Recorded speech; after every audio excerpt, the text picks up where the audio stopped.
It's a Blunderful Life is the 7th episode of the 35th season of The Simpsons. This is directed by Matthew Nastuk, and as always there will be some spoilers as I go through the episode and share some thoughts, but to be honest, I don't have a lot to say. I didn't really like it. I didn't hate it.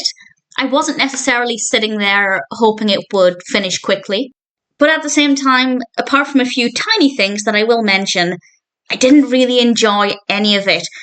The turkey hand intro I didn't care for. However, it was sort of a couch gag, and what happened to Homer in the intro I did find interesting. So, not the best intro, but it was fine. The episode focuses on Thanksgiving, and we actually start off with Thanksgiving 60 years in the future. And I feel like maybe this isn't true, but I just feel like The Simpsons are more and more frequently showing us the family in the future, and the more frequently they do that, the more it loses its appeal. Maybe that's not the case and I'm misremembering it, but certainly when I saw that part of it was set in the future, I just kind of thought, I don't care. And thankfully we don't cut back and forth to the future that often. We get a bit of voiceover, but in general, it didn't bother me too much. And the bulk of the episode is The Simpsons in present day. And it's Hawaiian Day at the power plant while it's snowing a storm outside. And we have a musical number from Mr. Burns. I didn't mind the song, but I didn't like the sepia. I don't think there was any need to take away the usually very attractive colour palette and make it look really ugly. I think that was a bad decision, but the song itself, not too bad. And then there's a power outage at the power plant, and everybody is blaming Homer. He is the scapegoat. And the episode is largely about people trying to punish Homer for this, and as I said, there are spoilers as I explain what happens. Grandpa Simpson comes along and saves them with firewood, which was quite sweet, and then they move the house. The residents of Springfield move the house, and Marge realizes Homer was telling the truth. They have to find a way to convince people.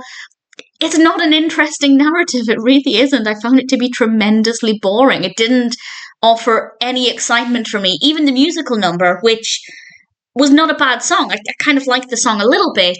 The actual scene itself wasn't interesting to look at, not just because of the colour palette, but just in terms of what was happening.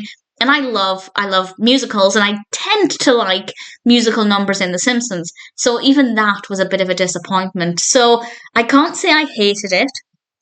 Would I skip this episode if I'm binge watching it? I don't think so, but maybe I would.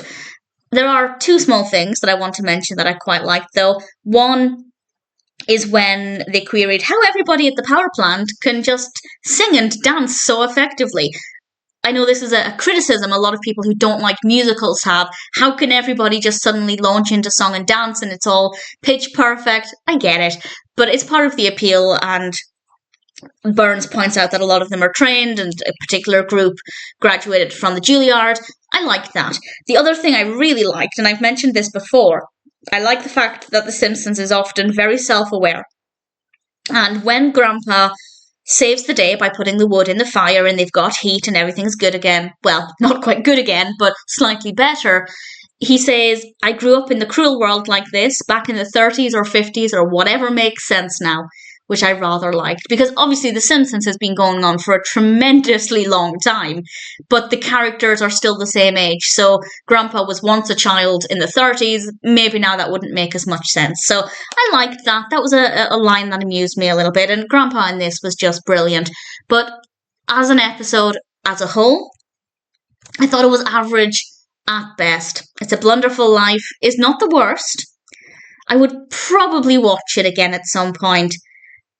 Mostly only if I'm binge watching season 35. I wouldn't ever choose to watch this specific episode. It's not the worst, but I didn't really enjoy it.